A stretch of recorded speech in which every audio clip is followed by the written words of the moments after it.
The sky cracked open at 11 in the morning, and nobody had time to say goodbye to anything. I was standing on a half-finished roof in Ohio, a nail gun in my hand, when the light above us folded in on itself, and something the size of a small moon slid into orbit like it had always been there. My foreman dropped his coffee. 100 feet below us, cars stopped in the middle of the road. Phones buzzed all at once. Every single one, the same alert, the same cold synthetic voice, speaking in a language none of us had ever heard and somehow understanding perfectly. Species designation, unstable. Neutralization protocol, authorized. I did not move. I have spent years training myself not to move when the world tries to make me panic, and that training held, even though nothing in it had prepared me for this. Around me, men who had been laughing about lunch 10 minutes earlier were now frozen, staring up at a sky that used to belong only to us. The voice continued. It said humanity had been observed for a long time. It said our history was a pattern, and the pattern was violence, stacked on top of violence, wrapped in just enough kindness to fool ourselves, but never enough to change the outcome. It said we were 40 years from becoming something dangerous to a much larger piece that stretched across 1,000 other worlds. It said this was not punishment, this was correction. I climbed down the ladder because my legs finally remembered how to work, and by the time my boots hit the ground, the whole crew had gathered by the trucks, all of us looking up like children who had just been told the monster under the bed was real and standing in the doorway. My name is Ethan Cole. 3 years ago I wore a uniform and carried a rifle for my country, until one mission went wrong in a way that still visits me at night, and I came home to a life that fit worse than my old boots. Now I built houses for people who had somewhere to sleep, and I drank alone, and I did not expect the universe to notice me at all. That changed the moment the ships arrived, because for the first time in my life, everyone on Earth was noticed at once.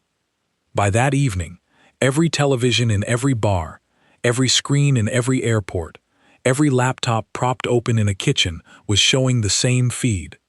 World leaders stood behind podiums, trying to look calm, failing. Scientists spoke in careful voices about signals and technology levels we could not match. Somewhere in a studio, a translator kept repeating one phrase from the alien broadcast, over and over, because nobody wanted to believe they had heard it correctly the first time. 30 days. That was the number. 30 days until what they called the correction pulse, a signal that would reach every mind on the planet at once, delivered through machinery already sitting quietly in our orbit, machinery that had apparently been placed there long before their ships ever showed themselves. They were polite about it. That was the part that still makes my skin crawl when I think back on it. They were not angry. They did not hate us. They spoke the way a parent speaks when explaining why a child is being sent to bed early, patient, certain, absolutely unwilling to negotiate, because in their eyes, there was nothing to negotiate. We were not an enemy. We were a problem, and problems get solved. I sat in a bar that night with men I had known for years, and none of us said much. The television above the counter kept replaying the same clip of the alien vessel, dark and enormous, hanging above the planet like a held breath. Someone asked what correction actually meant, and a man near the door said he had read that it was some kind of permanent calming, something that would rewire how we felt anger, how we felt ambition, how we felt the need to fight for anything at all, forever docile, forever safe, forever quiet. I thought about the men I had lost overseas, the ones who never made it home. I thought about the mission that ended my career, the one where I made a call that still keeps me awake, right or wrong, mine to carry. I thought about all of it, and something in me, something I thought I had buried in the desert years ago, opened its eyes. I am not a hero. I want to be clear about that from the very beginning, because everything that came after started with a very unheroic feeling. It started with anger, pure, simple anger, the kind that does not care about consequences, the kind that makes a tired construction worker in Ohio stand up in a bar and say, out loud, to no one in particular, that he was not going to let anyone decide what he was allowed to feel. The man next to me laughed, not unkindly, and told me to sit down. that there was nothing any of us could do against something that could park a moon-sized ship above our heads without so much as a warning. He was right, of course. He was completely right, and it did not matter one bit, because some decisions are not made with the part of the brain that does math. That night I went home to my empty apartment and opened my old laptop, the one I barely used except to check job listings, and I recorded a video. I did not plan it. I did not write a script. I sat on the edge of my bed with the camera pointed at my face, and I said what I felt, which was that we had not been asked, that a species claiming to value peace had shown up and skipped straight past every conversation that might have mattered, and that whatever they called correction, it sounded a great deal like erasing who we were and calling it mercy. I said I would not register. Governments around the world had already begun setting up compliance centers, calm buildings with calm names, where people could go to be assessed ahead of the pulse, as if lining up early made any difference. I said I would not go. I said if enough of us refused together, maybe that would mean something, even if I had no idea what. I posted it and went to sleep, expecting nothing, because nothing is usually what happens when an ordinary man says something into a camera at midnight. I was wrong. By morning, the video had been shared by more people than I could count. Not because it was polished, not because I was especially clever with words, but because I think a lot of people needed someone to say out loud what they were already feeling and had been too afraid to admit. Across the world, in different languages, in different accents, other people started filming their own versions. Not one movement, not yet, just a scattered chorus of ordinary voices refusing to sit quietly and wait to be corrected. The concordance, which is what they called themselves once official contact opened, did not respond to any of us directly. Why would they? To them we were still a population under evaluation, not individuals worth addressing. Their spokesperson, a calm and careful diplomat named Saren, who appeared in a broadcast 2 days later, explained again, patiently, that resistance would not change the timeline, and that emotional reactions were expected and accounted for in their models. He said it the way a doctor explains a procedure to a frightened patient, gentle, certain, completely unmoved. I remember watching that broadcast standing in my kitchen, coffee going cold in my hand, and feeling something shift permanently inside my chest, accounted for. As if our fear, our anger, our fight to remain who we were, was just another variable already plotted on their chart. I decided right then that I would become the variable they did not plan for. I did not know yet how impossible that sounded. I did not know that within a week I would be contacted by people who called themselves a resistance before there was anything to resist with. A small and strange group made of a hacker who barely trusted her own shadow, 2 men from my old unit who still owed me nothing and offered everything anyway, and eventually someone from the other side entirely, someone wearing the same uniform as our visitors, who had begun to doubt everything they had been taught to believe. But that night, all I had was a video, a room full of silence, and 30 days ticking down above my head like a clock built into the sky itself. I turned off the television. I looked out my window at a city that still had streetlights, still had traffic, still had all the ordinary noise of people living ordinary lives, and I understood, maybe for the first time since I came home from war, exactly what I was willing to fight for. Not glory, not recognition, just the right to still be angry, still be afraid, still be flawed and struggling and human, without someone deciding from orbit that those things needed to be fixed. 30 days. I did not sleep that night, and somewhere above the clouds, the ship that had come to end our chaos waited patiently, certain that time was on its side. I intended to prove it wrong. The knock on my door came 4 days after the video, and it was not the kind of knock that belongs to a friendly visit. It was sharp, patient, the knock of someone who had already decided they were coming in, whether I answered or not. I opened it with my hand resting near the bat I kept behind the coat rack, an old habit from a life I thought I had left behind. A woman stood there in a plain jacket, dark hair pulled back, eyes moving past me into my apartment before she even said a word.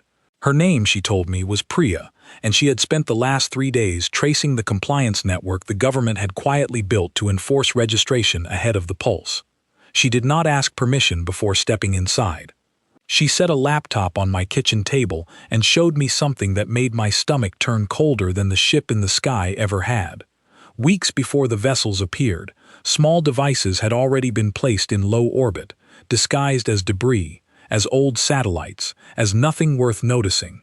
They were not new arrivals reacting to us in real time.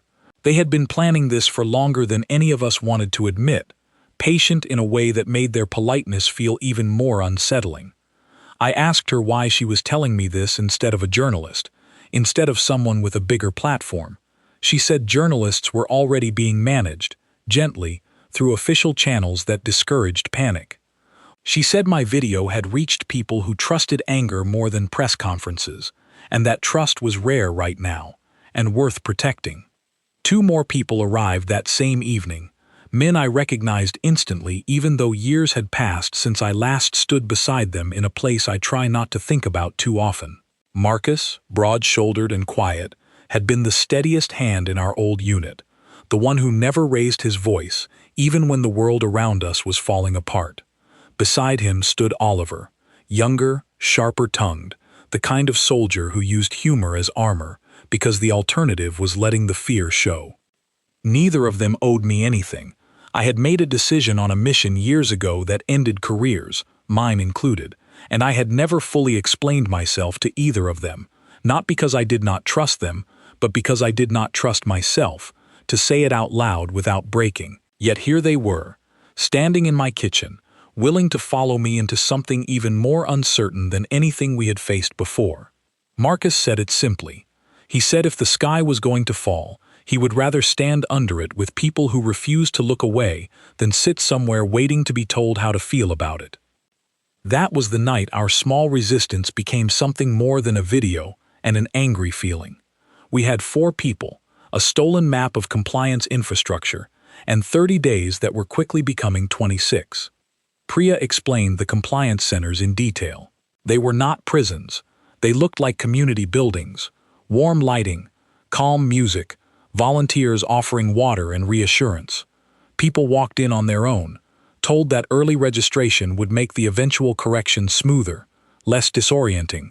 Most people believed it, because most people were exhausted and frightened and desperate for someone, anyone, to tell them what to do.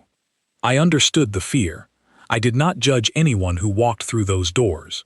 But I also understood, watching the footage Priya had gathered, that every person who registered early was one more piece of proof for the concordance that we would comply quietly, that their assessment of us was correct, that we truly were a problem waiting patiently to be solved. We decided our first act would not be aimed at people, never at people. It would be a message. There was a relay installation on the edge of the city, disguised as a communications tower, recently upgraded for emergency broadcasts. Priya had found evidence it was actually feeding data back to the orbital network, part of the invisible machinery that would carry the correction pulse when the day finally came. Taking it offline would not stop anything permanently. We knew that. But it would prove something we desperately needed proven, to ourselves as much as anyone watching. It would prove they were not untouchable. The night we moved on the tower, the air was unusually still, the kind of quiet that makes every sound feel too loud. Marcus took point, moving the way he always had, calm and economical, like caution was a language he understood completely. Oliver handled the fence and the cameras, cutting power with practiced hands. Priya stayed in the van, guiding us through comms, with a voice that never once wavered, even though I could hear her breathing catch every time a light passed too close. I remember standing at the base of that tower, looking up at it, thinking about how strange it was that something so ordinary-looking could be part of a plan to end the very idea of human resistance. We disabled it carefully, methodically, without drawing more than a brief flicker of confusion in a nearby control room. It should have felt like a small thing. One tower, in one city, on one unremarkable night. Instead, it felt like the first real breath I had taken since the ships arrived. Word spread faster than I expected. Not through news channels. which stayed carefully controlled, but through the same scattered network of voices that had shared my first video. People began filming compliance centers from across the street, quietly documenting how empty they had become in certain neighborhoods once whispers of resistance began traveling. Not everyone joined us. Most people were still afraid, still uncertain, still walking through those calm doors because the alternative felt too enormous to face alone. But enough people paused. Enough people waited. Enough people decided that maybe there was another option besides quiet acceptance. The concordants noticed. Of course they noticed. Nothing about their arrival suggested carelessness, and within 2 days of the tower incident, a new broadcast appeared, calmer than ever, mentioning that isolated incidents of interference would not affect the timeline, but that continued disruption might require what they called an accelerated correction schedule for affected regions. I understood the warning hidden inside that gentle sentence immediately. They were telling us that resistance would not stop the pulse. It would only make it arrive sooner for those who resisted. Priya found me staring at that broadcast long after it ended, and she asked if I regretted the tower. I told her no, not because I was certain we were doing the right thing, but because doing nothing had never once felt like an option to me, not since the mission that broke something in me I still had not learned how to fix. Sitting still while the world decided my fate for me was its own kind of surrender, and I had already surrendered once in my life. I did not intend to do it twice. It was around this time that Vel first reached out, though none of us understood at first who or what we were speaking to. A message arrived through an encrypted channel Priya had built for exactly this kind of contact, written in careful, slightly unnatural English, the kind of phrasing that suggested a mind still learning how humans actually spoke, rather than how they were taught to speak in training simulations.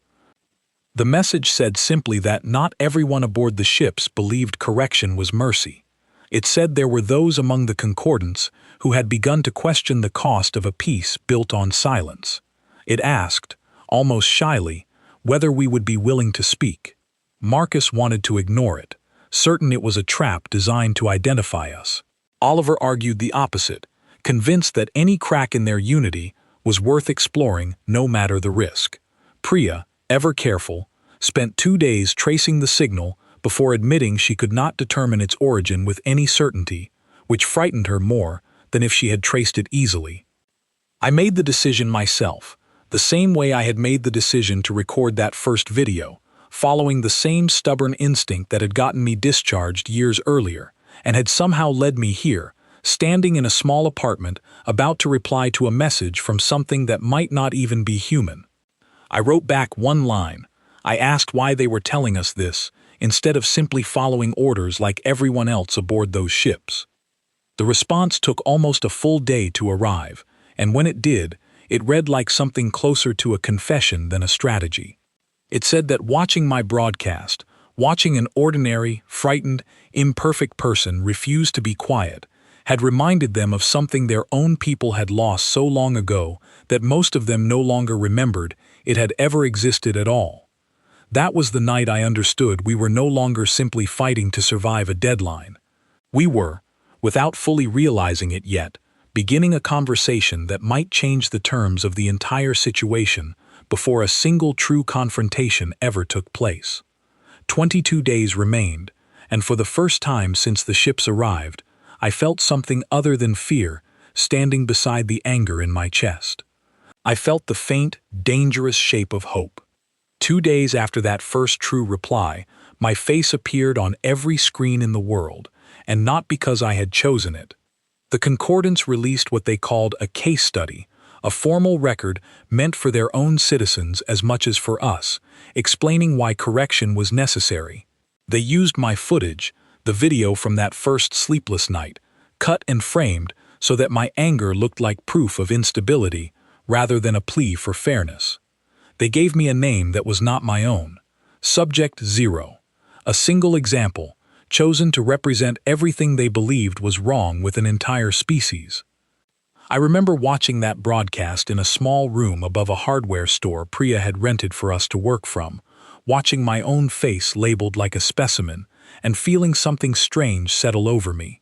Not fear, though fear was certainly present. something closer to clarity. If they needed a symbol to justify what they intended to do to 8 billion people, then whatever I did next mattered more than I had ever imagined it could. Oliver laughed when the segment ended, though there was no humor in the sound. He said, "Congratulations, I was famous, in the worst possible way." Marcus said nothing at all, which from him was its own kind of warning that things had grown serious. What none of us expected was what happened next. Instead of turning people against me, the broadcast did the opposite. Within hours, people across the world began sharing their own faces, their own defiant statements, tagging themselves the same way, calling themselves Subject 1, Subject 2, on, an endless chain of ordinary people refusing to let one man carry the weight of an entire species' supposed crime alone. It became something the concordance clearly had not modeled. Their broadcast had been designed to isolate resistance by attaching it to a single, unstable individual. Instead, it multiplied resistance by giving millions of frightened people permission to say the same thing I had said, in their own words, in their own voice. Compliance centers, according to the whispered reports reaching us through Priya's network, began seeing fewer visitors with each passing day. Not empty, never empty, but noticeably quieter, as if a portion of the population had decided, together, without ever formally organizing, that waiting patiently to be corrected was no longer the only available choice. It was in the middle of this shift that Vel finally agreed to meet in person, or at least in whatever form of person their kind could safely offer us. The location Priya arranged was an abandoned rail yard outside the city, chosen because its old metal structures interfered with most surveillance equipment we knew of, though none of us were foolish enough to believe it interfered with everything. I went alone, against Marcus's strong objections, because something told me a crowd would only frighten whatever was coming, and I needed answers more than I needed protection. Vel arrived without a ship, without any dramatic descent from the sky. They arrived on foot, wrapped in a long coat that did an imperfect job of disguising a shape that was almost human, but not quite, tall and narrow-shouldered, moving with a careful precision that made every step look rehearsed. When they lowered the hood, their face was close enough to ours that I understood immediately why the concordance had chosen a form so similar to walk among us during the earliest days of contact. Close enough to seem familiar, different enough to remind you constantly that it was not. Vel spoke slowly, choosing each word with visible effort. They explained that their people were called the logistics caste, responsible for managing exactly this kind of transition on other worlds, a caste trained since childhood to view correction not as cruelty, but as the deepest form of compassion available to a species too dangerous to be allowed to continue as it was. I asked why, then, they were standing in an abandoned rail yard, risking everything to speak with me instead. Vel's answer changed everything I understood about what we were truly facing. They said that centuries ago, their own species had been corrected in exactly this way, judged unstable by an older civilization, calmed permanently into a state of peace that felt, from the inside, indistinguishable from happiness. They said that for a very long time, this had seemed like a gift. It was only recently, through contact with cultures like ours, who had not yet been corrected, that some among them had begun to notice something missing in themselves, a kind of hollow quiet where curiosity and struggle and passionate disagreement used to live.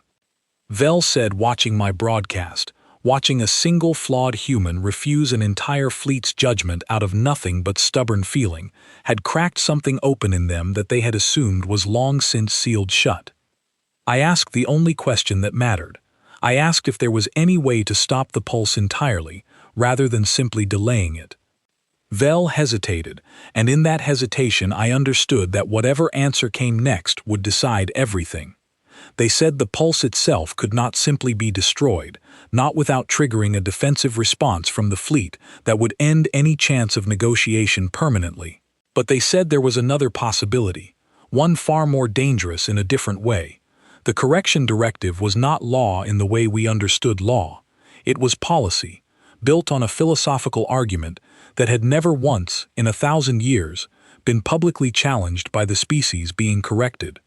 Every world before ours had accepted the judgment quietly, had gone into their calm and permanent peace without complaint, which was precisely why no one aboard those ships had ever needed to defend the morality of what they were doing. If humanity refused loudly enough, publicly enough, in a way the entire network of worlds still listening to concordance broadcasts could witness, it would not stop the ships by force. But it might force a conversation that had never once taken place in the long history of their empire. It might force them to justify themselves rather than simply act. I asked what that would require of us. Vel said it would require access to the relay hub controlling the primary broadcast architecture, the very heart of the machinery meant to deliver our correction, not to destroy it, but to hijack it, if only for a moment, long enough to speak directly to every corrected world still listening, and to the concordance leadership who had never once been questioned by the species they were about to silence. It was an enormous risk. The relay hub, Vel explained carefully, was housed inside an asteroid the fleet had quietly maneuvered into a stable point near Earth's orbit years before their arrival was ever announced, further proof of just how long this plan had been in motion. It was guarded, monitored, layered with defenses designed for a species far more advanced than us. I asked Vel directly whether they were willing to help us reach it, knowing what it would cost them if they were discovered. They answered without hesitation, which told me more about the truth of their doubt than any explanation could have. They said they were already lost to their old certainty the moment they chose to meet me instead of reporting the meeting. There was no version of the future left where they simply returned to their old life unchanged. I walked back from that rail yard with 18 days remaining and a plan that felt less like strategy and more like a leap toward a ledge we could not yet see the bottom of. When I told Marcus and Oliver and Priya what Vel had offered, no one spoke for a long moment, the weight of it settling over the small room like a held breath. It was Priya who finally broke the silence, asking quietly whether we understood what we were actually preparing to do. We were not preparing to fight a war. We were preparing to argue our entire species' right to exist, live, in front of an audience spread across 1,000 worlds none of us had ever seen and would likely never see. I told her I understood exactly what that meant, because I had spent years fighting wars where the only audience was the people standing beside me. This time the audience was larger than anything I could truly imagine, and somehow that made the fight feel more necessary, not less. 18 days, a hidden asteroid, a doubting ally risking everything they had ever known. And somewhere above us, patient and certain, a fleet that still believed silence was the only outcome we were capable of choosing. I intended to prove, once and for all, that they had never truly understood us at all. A message arrived on the 14th day, and it was not from Vel, it was from my brother.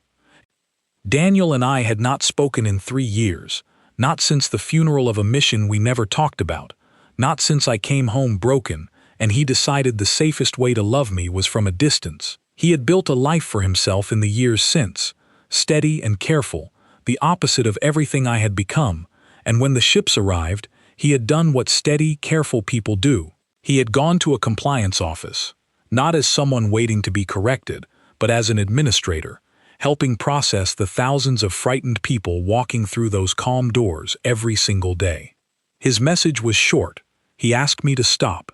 He said he had seen the broadcasts, seen my face labeled as a warning, and he was terrified that whatever I was building would end with me disappearing the same way certain other resistors already quietly had, according to rumors none of us could confirm but all of us feared were true.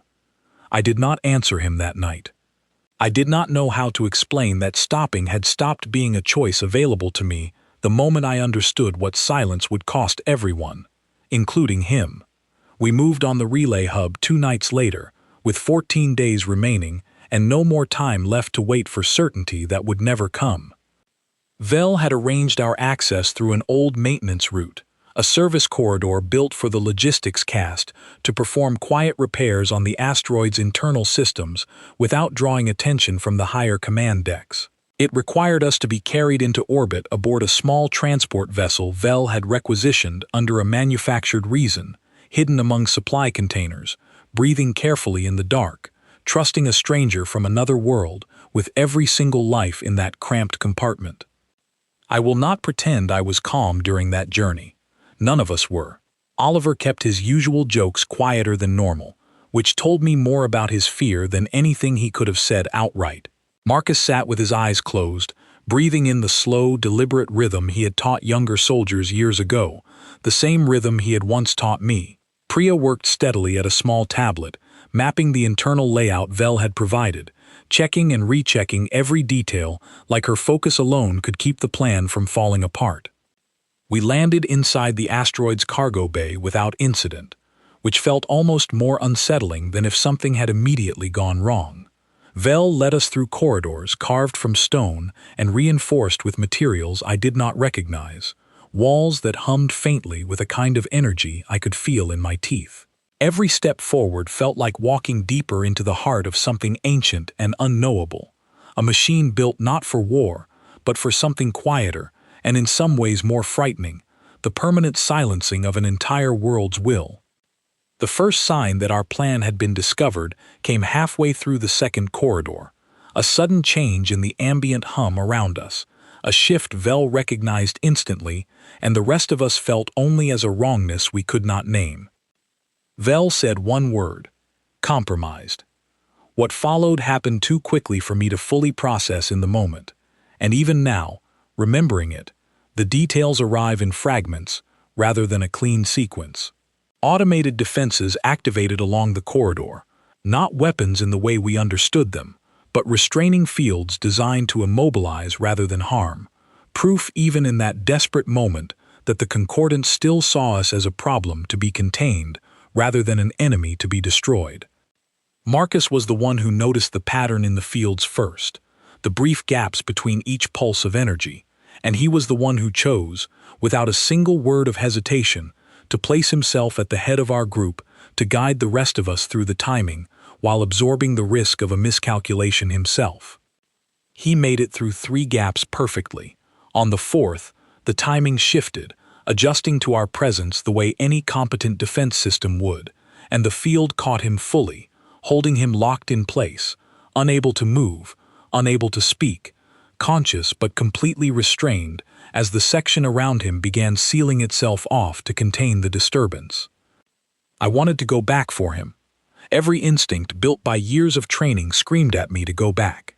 It was Marcus himself, still able to move his eyes even as the field held the rest of him motionless, who found a way to tell me not to, a small, deliberate shake of his head that carried more command in it than any words could have. Oliver had to physically pull me forward, and I will carry the sound of that sealing door for the rest of my life. A soft, final sound that meant a man who owed me nothing had just given everything he had left to make sure the rest of us reached the console alive. We reached the central chamber with 10 minutes left before the section's alert would fully reach the command decks above us, according to Vel's frantic calculations. The chamber itself was smaller than I expected, a single vast console surrounded by soft light, humming with the quiet, patient power of a machine capable of reshaping the mind of every person on an entire planet. It was there, standing at the edge of that console, that Vel's own cover finally shattered completely. A senior member of the logistics cast appeared through a side entrance, drawn by the same alert that had sealed Marcus away, and the moment their eyes met Vel's, I understood immediately that whatever careful double life Vel had been living was now permanently over. The senior officers spoke rapidly in their own language, and Vel answered back just as quickly, the exchange growing sharper with every sentence. Priya, working desperately at the console beside me, translated fragments as best she could. Vel was being accused of betrayal in its purest form, of abandoning the deepest belief their entire civilization had been built upon for 1,000 years. Vel's response was the last thing they said before turning fully toward us, fully committing to a side they could never take back. They said that belief was supposed to bring peace, not silence, and that somewhere along the way their people had stopped noticing the difference. The senior officer did not attack us. They did something far stranger, standing perfectly still, simply watching, as if some deeper protocol prevented direct interference at this stage, as if the concordance truly believed no correction target had ever come this far before, and did not know how to respond to a variable this far outside their models.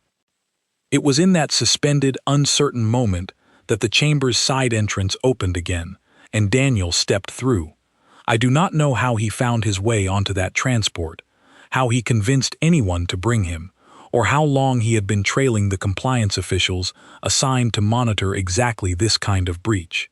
I only know that when I turned and saw my brother standing there, in the deepest, most guarded part of an alien vessel, I felt something break open in my chest that had nothing to do with fear of the machine beside me, and everything to do with years of distance I had never properly repaired. He said my name once, quietly, the way he used to when we were children, and he wanted to warn me away from trouble before our parents noticed. He said he was not here to stop me, not anymore, not after everything he had seen on the journey up. He said he had come because he could not bear the thought of losing me the same way we had already lost so much, quietly, without ever really saying goodbye. I told him what Vel had told me, about the corrected worlds, about the quiet hollow place where curiosity used to live, about a peace built on silence rather than choice. I watched something shift behind his eyes, the same slow, careful shift I remembered from childhood whenever he finally understood something he had been resisting. The senior officer spoke again, calmer now, informing us that the command decks had been alerted and that a response team would arrive within minutes, that whatever we intended to do here would end the moment they arrived, one way or another. Vel turned to me and said there was no more time left to prepare, no more time left to be certain. If we intended to speak, we needed to speak now, directly into the console before us, broadcasting not just to the fleet above Earth, but through the same network that carried the message calling me Subject Zero to every corrected world still listening across the stars. I looked at Daniel. I looked at Priya, her hands still steady on the controls despite everything. I looked at Vel, who had already lost everything they once believed in order to stand beside us in this exact moment. 10 minutes remained before the response team arrived. 14 days remained before the correction pulse was scheduled to reach every mind on Earth, and somewhere far below us, sealed behind a door I would never forget the sound of, Marcus remained held in silence, having given everything so that the rest of us could reach this final, impossible chance. I placed my hand against the console, and I began to speak. My voice, when it left me, did not sound like the voice I recognized from months of quiet anger recorded alone in a dark apartment. It sounded steadier than I felt, carried by something larger than fear, larger than the 10 minutes ticking down around us.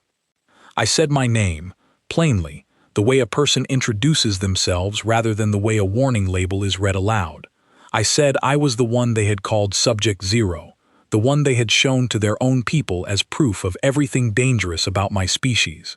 I said I had not asked for that name, and I did not accept it, because a single frightened, imperfect man on a small planet was never meant to carry the weight of judging an entire species' worth alone, and neither, I said, were they entitled to do the same to us from the comfort of their ships. Priya kept the connection stable, her hands moving with a precision that told me she had found some deep well of calm exactly when it mattered most. Vel stood beside the senior officer, no longer hiding anything, translating in real time so that whatever reached the Concordance leadership arrived without distortion, without the careful editing that had turned my first video into a warning rather than a plea. I spoke about the mission that ended my career, the one I had never fully explained to anyone, including my own brother standing just a few feet away. I said that on that day, I made a choice under pressure that cost lives I could have saved if I had been perfect, if I had been calm, if I had been anything other than a flawed and frightened person trying his best in an impossible moment. I said that mistake haunted me every single night since, and yet I would not trade the ability to have made that choice, to have struggled with it, to have grown from it, for a permanent and peaceful blankness that would never let me feel the weight of it at all. I said that was, as far as I understood it, the entire argument the Concordance had never once needed to defend in 1,000 years of correcting frightened, struggling worlds.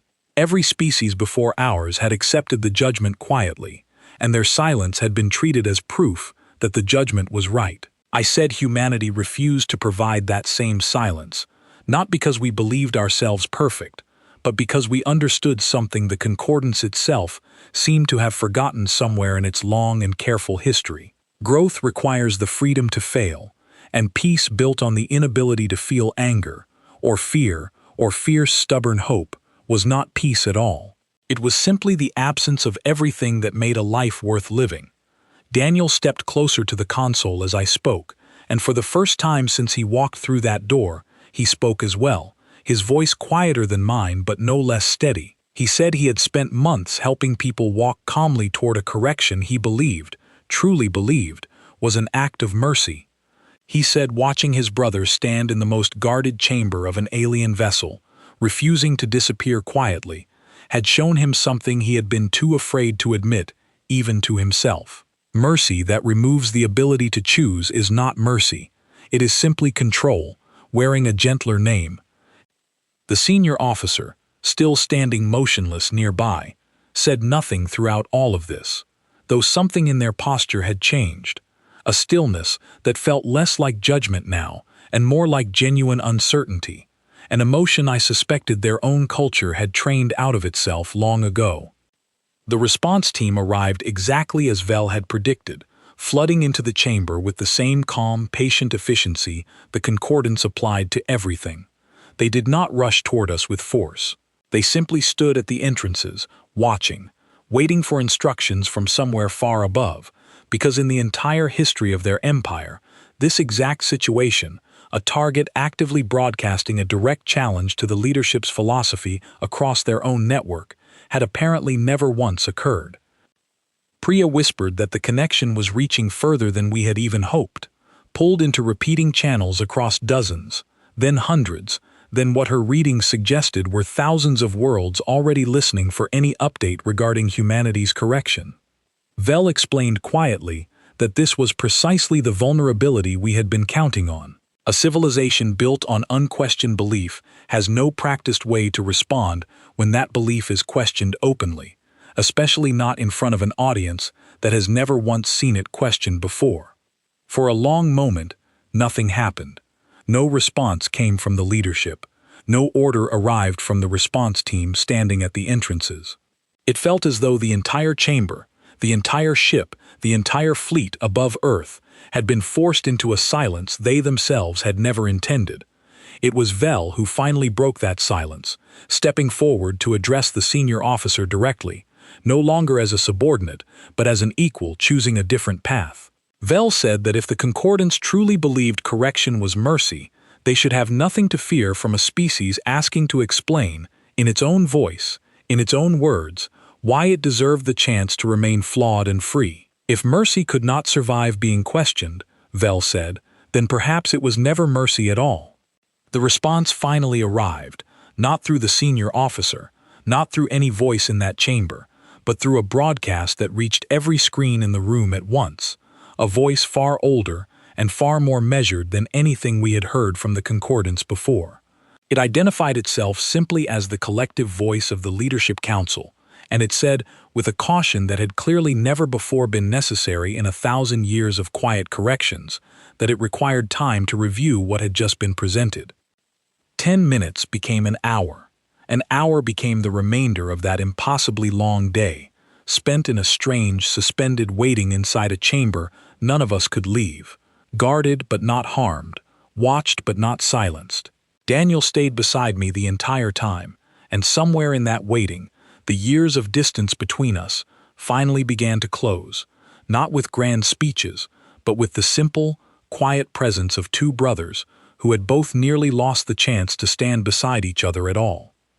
When the council's answer finally arrived, it came without ceremony, delivered in the same calm, careful tone the concordance had used since the moment their ships first appeared in our sky. It said the correction pulse scheduled for Earth would be suspended, not cancelled but suspended, pending what they called a full philosophical review, the first such review requested in the recorded history of their civilization.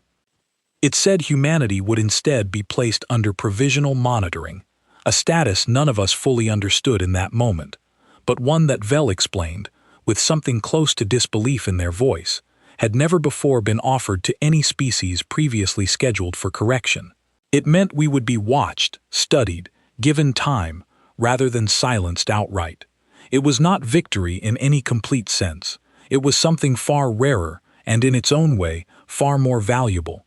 It was the chance to keep struggling toward whatever we were meant to become, on our own terms, in our own time.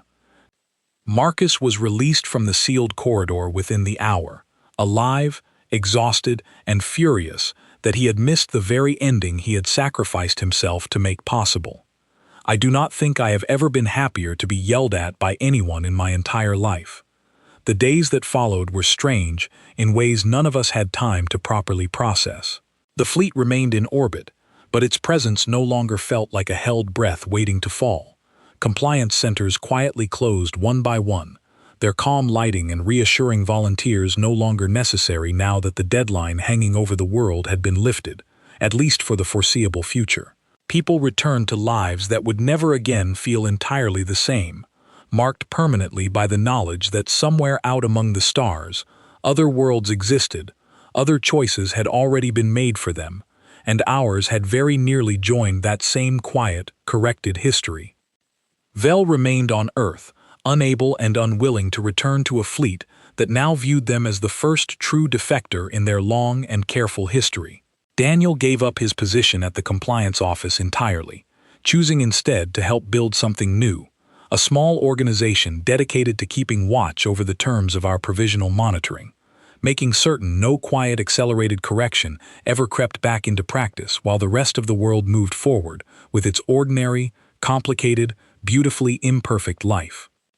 As for me, I went back to building houses, oddly enough, though I no longer drank alone in quiet bars wondering what my life amounted to. I understood now, in a way I never had before the ships arrived, that the value of a life, or a species, was never found in the absence of struggle. It was found in the stubborn, imperfect choice to keep struggling anyway, to keep feeling anger and fear and fierce, unreasonable hope, even when an entire fleet from across the stars insisted those feelings were nothing more than a problem waiting to be solved. They arrived believing silence was the safest gift they could offer a dangerous, chaotic world. I refused to let them give it to us, not because I was certain we deserved to keep our chaos, but because I understood, standing in that small chamber with my brother beside me and a friend from another world risking everything to stand with us, that the right to choose our own future, flawed and uncertain as it was worth more than any peace that could only be bought by giving that choice away. We did not defeat an empire that day. We simply refused to disappear quietly, the way every world before us apparently had, and in doing so, we forced 1,000 distant worlds to ask themselves a question they had never once considered necessary. What is a peace worth if no one within it is still free enough to choose it for themselves? I do not know what the philosophical review above us will eventually decide. I do not know if the correction pulse will one day return, delayed rather than defeated, waiting patiently the way its makers always seem willing to wait. What I do know is that for the first time since I came home from a war I never fully left behind, I no longer feel like a broken man simply enduring his days. I feel, instead, like someone still choosing, every single morning, to keep his teeth, and as long as that choice remains mine to make, I intend to keep making it, for as long as the sky above us allows.